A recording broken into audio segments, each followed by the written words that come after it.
ఒక్కసారి కొమ్మూరి గోల్డ్ కి కాల్ చేయండి. తాకట్లో ఉన్న మీ బంగారాన్ని విడిపించి మార్కెట్ ప్రైస్ కి వాళ్ళు కొనుక్కుని మిగతా డబ్బులు మీకు ఇచ్చేస్తారు. హాయ్ హలో నమస్తే, నేను మీ కట్టా కార్తీ. మనతో ఉన్నారు సీనియర్ రాజకీయ విశ్లేషకులు రవిత్ కుమార్ గారు. సార్ నమస్కారం. సార్ నమస్తే కార్తీ. చిక్కను దొరకను అనుకున్నాడు, కానీ చిక్కాడు, దొరికాడు.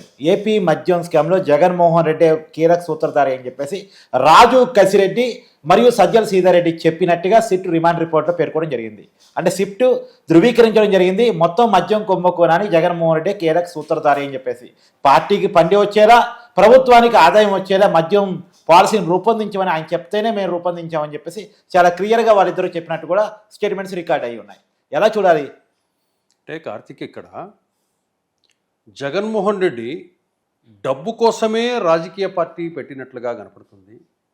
డబ్బు కోసమే అధికారాన్ని కావాలని కోరుకున్నట్లుగా మనకు కనపడుతుంది.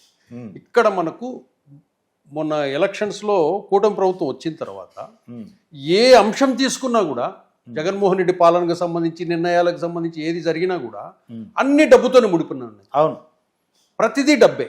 అవును. అంటే తన ఇంటెన్షన్ ఏంటి అని తెలుస్తుందంటే, డబ్బు కోసమే అధికారం, డబ్బు కోసమే పార్టీ, డబ్బు సంపాదనే మన లక్ష్యం అనే రీతిలో జగన్మోహన్ రెడ్డి ఐడియాలజీ ఉంది. కాబట్టి గత ప్రభుత్వంలో జగన్మోహన్ రెడ్డి పాలనలో తీసుకున్న నిర్ణయాలన్నీ డబ్బు దగ్గరికే వచ్చి చేరుతున్నాయి. అవును. ఆ డబ్బు దగ్గరికి ఏ విధంగా వచ్చి చేరుతున్నాయి?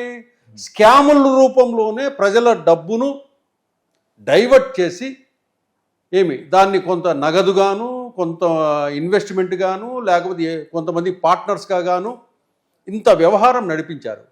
దీంతో ఇప్పుడు వైసీపీ పార్టీలో కూడా అంతో ఇంతో ఈ నాలెడ్జ్ ఉన్నవాళ్ళు, పొలిటికల్ నాలెడ్జ్ ఉన్నవాళ్ళు వీళ్ళంతా కూడా ఎవరన్నా బయటికి వచ్చి మాట్లాడుతున్నారా? ఇది అక్రమము అనేసి ఎవరన్నా అంటున్నారా? జగన్మోహన్ రెడ్డి మాత్రం అవును, ఏది తీసుకున్నా కూడా అది అక్రమము, కేసు, అన్యాయంగా నన్ను ఇరికిస్తున్నారు అని చెప్తాడే తప్పితే, ఎస్ ఇది తప్పు జరిగింది, నేను విచారిస్తాను, దీని మీద ఏం జరిగిందో కనుక్కుంటానని మాత్రం అన్నాడు. వాళ్ళ పార్టీలో ఎవరు మర్డర్లు చేసి అరెస్టులైనా అన్యాయం, అక్రమం అంటాడు. వాడు పబ్లిక్గా ఇన్ని కోట్ల రూపాయలు స్కామ్ చేసి దొరికిపోయాడు, పోలీసులు అరెస్ట్ చేశారని చెబితే ఇది అన్యాయము, అక్రమం చూడండి అంటారు. అంటే ఏది తీసుకున్నా కూడా కళ్ళ ముందు నేరం కనపడినా కూడా ప్రభుత్వం నిర్ణయము, పోలీసులు నిర్ణయం తీసుకుంటే అది అన్యాయం, అక్రమం అంటాడు. లేదా పోలీసులను ఏం చేస్తాడు? మీ బట్టలు ఇప్పుతానని చెప్పి వాళ్ళను బెదరగొడతాడు. తను చేసింది తప్పు, మా వాళ్ళు చేసింది తప్పు, మా నాయకుడు చేసింది తప్పు, ఇది ఇలాంటి తప్పులు జరగకుండా చూసుకోవాలని చెప్పేసి వాళ్ళకి ఎవరికైనా చెప్పాల్సిన జగన్మోహన్ రెడ్డి ప్రతిదాన్ని అన్యాయము, అక్రమం అంటాడు. అంటే మేము ఏమీ చేయలేదు, వీఆర్ ఆల్ మిస్టర్ పర్ఫెక్ట్స్, మేమందరం మిస్టర్ పర్ఫెక్ట్స్, అందరూ మా మీద అన్యాయంగా మమ్మల్ని వేధించడానికో అక్రంగా కేసులు పెడుతున్నాడని చెప్తాడు తప్పితే జగన్మోహన్ రెడ్డి ఏది ఒప్పుకోడు. ఇప్పుడు ఏమైంది? ప్రజల్లో ఎవరైనా కూడా నిశితంగా గమనిస్తున్నారు తప్పితే, ఇప్పుడు జగన్మోహన్ రెడ్డి ఎందుకు బయటికి రావటం లేదు? నీ మీదికి ఈ విధంగా నీకే చెందింది, నీకే వస్తుందని చెప్పి ఇటు పక్క సిట్టులో, ఛార్జ్ షీటుల్లో క్లియర్గా వస్తున్నప్పుడు ఒక మాజీ ముఖ్యమంత్రిగా అది తప్పు అని మీరు ఎందుకు ప్రెస్ మీట్ పెట్టడం లేదు? నాకు వీళ్ళెవరో తెలియదు, సజ్జల శ్రీధర్ రెడ్డి ఎవరో తెలియదు, కసిరెడ్డి రాజశేఖర రెడ్డి ఎవరో తెలియదు, వాళ్ళు ఏం పని చేశారో నాకు తెలియదు, ఈ స్కామ్కు నాకు సంబంధం లేదు అని చెప్పి ప్రకటిస్తాడా? ప్రకటించడు. అంటే ఇది ఏంటంటే ఈ పొలిటికల్ రాజకీయ పార్టీలకు, రాజకీయ నాయకులకు ఇదొక కేస్ స్టడీ. జగన్మోహన్ రెడ్డి పాలన, Jaganmohan Reddy mentality as a politician. అంటే మనం డబ్బు కోసం ఇంతగా వర్క్ చేసి ఒక ఒక ఒక రాష్ట్రాన్ని పెద్ద స్థాయిలో, తండ్రి స్థాయిలో పాలించి ప్రజల డబ్బును ప్లస్ ఈ ప్రకృతికి సంబంధించిన సంపదను ఇవన్నీ కొల్లగొట్టుకోవాలనే చేసే ప్రయత్నము, కొల్లగొట్టడము, ఇవన్నీ చూస్తే కనుక అది భయంకరమైన మైండ్ సెట్గా కనపడుతుంది. సరే, ఇప్పుడు ఈ కేసులో అంటే మద్యం స్కామ్లో వరుసగా అరెస్టులు మన కళ్ళ ముందు కనపడుతున్నాయి. సజ్జల సీతారెడ్డి, రాజు కసిరెడ్డి ఇప్పటికీ అరెస్ట్ అయి ఉన్నారు. వాళ్ళు చాలా క్లియర్గా జగన్మోహన్ రెడ్డి పేరు చెప్పారు కాబట్టి ఆయన్ని విచారణ పిలిచే అవకాశం ఉందా అంటే, అరెస్ట్ చేసే అవకాశం ఉందా అంటే, ఒక్క మిథున్ రెడ్డి మాత్రం తనకి నాట్ టు అరెస్ట్ తెచ్చుకున్నట్టున్నాడు. ఆయన ఇంకా అరెస్ట్ చేయలేదు. జగన్మోహన్ రెడ్డిని అరెస్ట్ చేసే అవకాశం ఉందా అంటే ఏం చెప్తారు? అంటే ఇక్కడ పక్కా ఎవిడెన్సెస్ ఉన్నప్పుడు ఎవ్వరూ తప్పించుకోలేరు. ఎందుకంటే వీళ్ళందరూ కూడా రాజకసిరెడ్డి కానీ, సజ్జల శ్రీధర్ రెడ్డి కానీ, మిగతా వాళ్ళందరూ కూడా వీళ్ళు బిజినెస్ మెన్సే, బిజినెస్ చేసుకునే వాళ్ళు. కానీ ఇట్లా ఈ స్కాములు, ఇట్లా ఈ పద్ధతులు, ఈ పోలీసులు, ఈ టెన్షన్స్ ఇవన్నీ కూడా వాళ్ళు దాన్ని ఓర్చుకునే తత్వం, మనస్తత్వం లేదు వీళ్ళకి. ఈ రిస్క్ వాళ్ళు తీసుకోరు. ఇప్పుడు ఎందుకంటే పోలీసు విచారణలో పోలీసులు వీళ్ళ విచారణ పెట్టే ముందే ఆల్ ఎవిడెన్సెస్ వాళ్ళ ముందు పెట్టాడు. అవును, మీరు ఎప్పుడెప్పుడు ఎక్కడ కూర్చున్నారు, ఎవరెవరు కూర్చున్నారు అని ఎవ్రీథింగ్, మీ ఫోన్ కాన్వర్జేషన్స్ ఎప్పుడు జరిగాయి, మీరు కంపెనీలు ఎప్పుడు పెట్టారు, మీకు మనీ ఫస్ట్ పేమెంట్ ఎక్కడొచ్చింది, ఆ పేమెంట్ ఎక్కడెక్కడ, అన్ని వివరాలు గత 5 ఏళ్లలో వాళ్ళు ఏం చేశారు మొత్తం చెప్పేశారు. కాబట్టి నిజం చెప్పేశారు. ఇక్కడ ఏంటంటే జగన్మోహన్ రెడ్డి తనకు డబ్బు అందింది అని చెప్పడం, చెబితే తను రాజకీయంగా మరణించినట్టే లెక్క. ఇప్పటికే ఏ స్కామ్ తీసుకున్నా కూడా, ఇప్పుడు నెక్స్ట్ ఇసుక స్కామ్ ఉంది, 10,000 కోట్ల పైన. అమ్మో, ఇది చిన్న స్కామ్, లిక్కర్ స్కామ్ చిన్నది. అంటే జగన్మోహన్ రెడ్డి మద్యము, ఇసుక, నెక్స్ట్ గనుల మీద అది పెద్ద స్కామ్.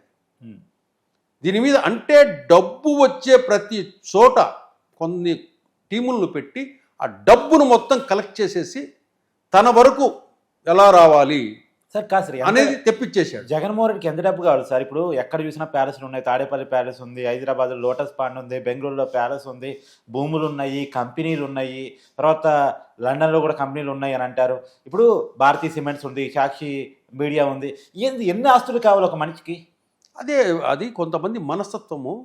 ఒకరు రాజకీయంగా నా రాష్ట్రాన్ని డెవలప్ చేసుకోవాలా, నేను ఈ రాష్ట్రానికి, ఈ దేశానికి, నా ప్రజలకు నేనేం సేవ చేశాను, ఈ ప్రజల మనసుల్లో నేను నిలిచిపోవాలనేది కొంతమందికి ఉంటుంది. అది ఒక రాజశేఖర రెడ్డికి ఉన్నింది, ఇప్పుడు చంద్రబాబు నాయుడు.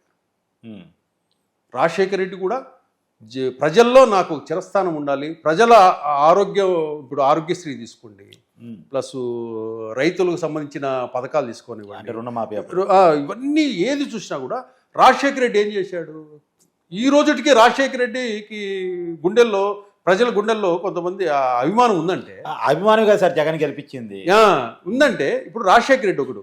ఈరోజు చంద్రబాబు నాయుడు పనితీరు మనం చూస్తున్నామా? అవును, ఉదయం 6 గంటల నుంచి రాత్రి 11 గంటల వరకు పనిచేస్తూ ఉంటాడు. అవును, ఎందుకు చేస్తున్నాడు? నా రాష్ట్రానికి నేను ఏదైనా చేసుకోవాలా, నా రాజధాని నా కొట్టుకోవాలా. ఎవరికి రాజధాని? చంద్రబాబు నాయుడికా? ప్రజలకు కదా. అది ప్రజలకు కదా. అవును. కంపెనీలు ఎవరికి? చంద్రబాబు నాయుడికా? ప్రజలకు కదా. అవును. విద్యా సంస్థలు ఎవరికి కావాలా? చంద్రబాబు నాయుడు కావాలన్నా? ప్రజల కోసమే కదా. అవును. అంటే నా ప్రజలకు నేను ఏదైనా చేయాలి, నా రాష్ట్రానికి నేను ఏదైనా చేయాలని చెప్పి వాళ్ళ గుండెల్లో నిలిచిపోయే విధంగా చిరస్థాయిగా కొన్ని పనులు చేస్తుంటారు కొంతమంది మాత్రం చరిత్రలో నిలిచిపోతారు. రాజశేఖర రెడ్డిని ఈ రోజుకి అనుకుంటారు కదా. అవును. ఏమి రేపు చంద్రబాబు నాయుడిని కూడా అదే అనుకున్నారు కాబట్టి సార్ ఆయన అరెస్టైనప్పుడు రాష్ట్రం మొత్తం, దేశం మొత్తం, ప్రపంచం మొత్తం కాబట్టి అట్లా ఎవరైనా పని చేస్తారు తప్పితే ఈ జగన్మోహన్ రెడ్డి ఏది పట్టుకున్నా డబ్బు తప్పక, స్కామ్ తప్పక, స్కీమ్ తప్పక వేరేది కనపడడం లేదు. ఈ విధంగా అయితే కనుక ప్రజలు ఎలా ఉంటారంటే, ప్రజలు ఇప్పటికీ ఏమి అనకపోయినా కూడా మౌనంగా అబ్జర్వ్ చేస్తున్నారు. సార్ ఒక్కళ్ళకు కూడా వైసీపీ నాయకులు అరెస్ట్ అవుతే ఒక్కళ్ళకి కూడా సింపతి గెయిన్ కావచ్చు. సింపతి రావడం లేదు. మామూలుగా అయితే కనుక ఏదన్నా ఒక అరెస్ట్ జరిగితే కనుక ఆ జిల్లాలోనూ లేకపోతే రాష్ట్రంలోనూ కార్యకర్తలు ఇంకొకరు రోడ్ల మీదకి వచ్చి ఇది అన్యాయం, అక్రమం అని చెప్పేసి వాగ్వాదం చేస్తారు, ధర్నాలు, ర్యాలీలు, రాస్తారోకులు ఇవన్నీ చేస్తారు. కానీ వైసీపీ నాయకులు ఇంతవరకు జరుగుతున్న అరెస్టులన్నీ చూస్తున్నాం కదా, ఎవరైనా బయటకు వచ్చి ఇది అన్యాయం, అక్రమం అని చెప్పేసి అన్నోళ్ళు ఉన్నారు. మొదటి నుంచి ఇది గత 10 నెలలుగా జరుగుతున్న అరెస్టులు వాళ్ళ పక్కింటి వాళ్ళు కూడా అంటారు. అంటే ఏది కూడా మనం ఏమనుకుంటాం, మనల్ని ఎవరు చూడడం లేదులే, నన్ను గమనించడం లేదులే, నేనేదో నమస్కారం పెట్టి చిరునవ్వుతో నవ్విస్తూ ఈ 1000 కోట్లను కొల్లగొడుతున్నాను, నన్ను ఎవరు చూడటం లేదు ప్రజలు అని అనుకుంటే అది వాళ్ళ భ్రమే. కాబట్టి ఇప్పటికైనా జగన్మోహన్ రెడ్డి నీ తప్పుందా లేదా అని మీడియా ముందుకొచ్చి ఒక మీడియా మిత్రులతో డిస్కషన్ పెట్టాలి, ప్రెస్ మీట్ పెట్టాలి. ప్రెస్ మీట్ పెట్టి అసలు జరిగింది ఏంటి అని చెప్పాలి. మీరు మౌనంగా ఉన్నారంటే అర్థం ఏంటి? ఇవి అన్నీ కూడా ఇంకో విషయం ఏంటంటే డబ్బు దగ్గర జగన్మోహన్ రెడ్డి అంత ఆషామాషికి ఈజీగా ఉండే వ్యక్తి కాదు. ఇంకొకటి, ఏదైనా డబ్బు ఎవరైనా ఈ రాజకేశ్వర కానీ మిగతా ఈ ఏవైతే బెల్ట్ ఉన్నారో వీళ్ళు ఏదైనా వాళ్ళ చేతికి రూపాయి ఉంటే కనుక 5 పైసలు 10 పైసలు పోతుందో తప్పితే ఏమి మిగతా 95 పైసలు వదిలే రకం కాదు జగన్మోహన్ రెడ్డి. 95 పైసలు జగన్మోహన్ రెడ్డికే ఉంటుంది. ఈరోజు జగన్మోహన్ రెడ్డి హయాంలో మీరు చూడండి, ఐఏఎస్లు కానీ ఐపీఎస్లు కానీ ఇప్పుడు వీళ్ళంతా ప్రొఫెషనల్స్, రాజకేశ్వర రెడ్డి కానీ సజ్జల శ్రీధర్ రెడ్డి కానీ, ఇంకా నెక్స్ట్ బాలాజీ అని ఒకతను ఉన్నాడు, మిథున్ రెడ్డి ఒకతను ఉన్నాడు, అవును, నెక్స్ట్ వైఎస్ అనిల్ ఉన్నాడు. వీళ్ళందరూ రావాల్సింది.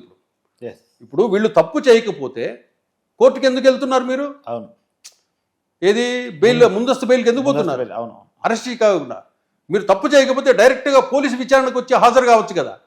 తప్పించుకుంటున్నారంటే అర్థం ఏంటి?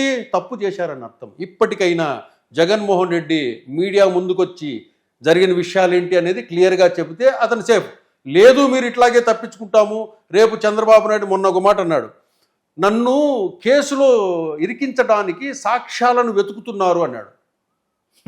సాక్ష్యాలను వెతకనవసరం లే, కళ్ళ ముందు ఉన్నాయి కదా. అవును, జగన్మోహన్ రెడ్డిని అరెస్ట్ చేయడానికి సాక్ష్యాలు వెతుకుతున్నారు అంటే తను అరెస్ట్ చేస్తారని తెలిసి ఇక్కడ సాక్ష్యాలన్నీ వెతకడం అవసరం లే.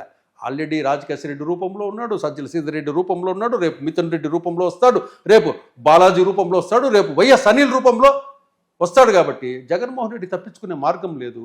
తప్పకుండా అరెస్ట్ అనేది జరిగి తీరుతుంది. Thank you sir, thank you so much.